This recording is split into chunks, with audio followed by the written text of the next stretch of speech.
असलामुअलैकुम दोस्तों की हाल चाल है। मैं ਤੁਹਾਡਾ ਮੇਜ਼ਬਾਨ ਮੁਹੰਮਦ ਸ਼ਾਹ ਤੇ ਤੁਸੀਂ ਦੇਖ ਰਹੇ ਹੋ ਸਾਡਾ YouTube ਚੈਨਲ ਸੁਪਰ ਟੀਵੀ।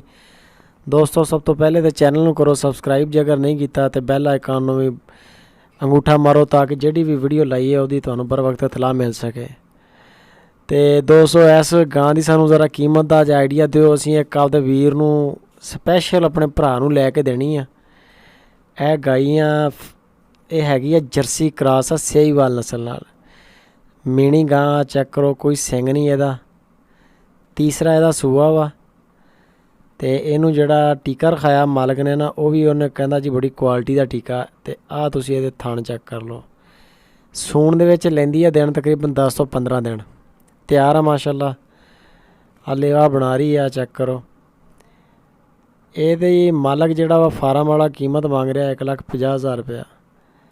ਤੇ ਬਾਕੀ ਤੁਸੀਂ ਇਹ ਦੱਸੋ ਮੈਂ ਕਿਸੇ ਵੀਰ ਨੂੰ ਲੈ ਕੇ ਦੇਣੀ ਆ ਤੇ ਉਹਨੇ ਮੈਨੂੰ ਇਹ ਸਪੈਸ਼ਲ ਕਿਹਾ ਕਿ ਪਹਿਲੇ ਇਹਦੀ ਬੋਲੀ ਲਵਾਓ, ਜਿੰਨੇ ਪੈਸੇ ਇਹਦੇ ਲੱਗਣਗੇ ਉਸ ਹਿਸਾਬ ਨਾਲ ਮੈਂ ਲਾਂਗਾ। ਫਾਰਮ ਵਾਲਾ ਦੇਣ ਲਈ ਵੀ ਤਿਆਰ ਆ ਤੇ ਲੈਣ ਵਾਲਾ ਲੈਣ ਲਈ ਵੀ ਤਿਆਰ ਆ, ਲੇਕਿਨ ਉਹ ਕਹਿੰਦਾ ਜੀ ਕੀਮਤ ਦਾ ਕੋਈ ਆਈਡੀਆ ਲਾਓ। ਤੇ ਇਹ ਮੈਂ ਹੁਣ ਤੁਹਾਡੇ ਤੇ ਛੱਡੀ ਆ। ਇਹਦੀ ਕੋਈ ਪਿਆਰ ਮੁਹੱਬਤ ਵਾਲੀ ਕੀਮਤ ਲਾਓ। ਜਰਸੀ ਕ੍ਰਾਸ ਸਹੀਵਾਲ ਨਸਲ ਦੇ ਵਿੱਚ ਤੀਸਰਾ ਸੂਆ ਇਹਦਾ। ਤਿਆਰ ਆ 10-15 ਦਿਨ, यानी कि इन्ना टाइम ਇਹਦਾ ਰਹਿੰਦਾ। ਵੀਡੀਓ ਨੂੰ ਆਪਣੇ ਦੋਸਤਾਂ ਨਾਲ ਗਾਂ ਸ਼ੇਅਰ ਕਰੋ WhatsApp ਤੇ Facebook ਤੇ। ਇਹਦਾ ਥੋੜ੍ਹਾ ਜਿਹਾ ਕੋਈ ਅੱਛੀ ਜਿਹੀ ਕੀਮਤ ਲਵਾ ਕੇ ਦੱਸੋ।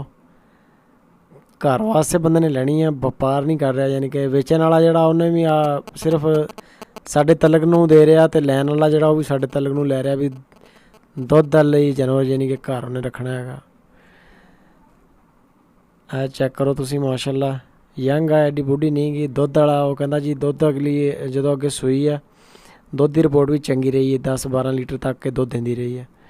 लाइक कॉमेंट तो शेयर लाजमी करते रहा करो दोस्तों। तो अपना बहुत सारा ख्याल रखो। मिलते हैं फिर एक नवी वीडियो।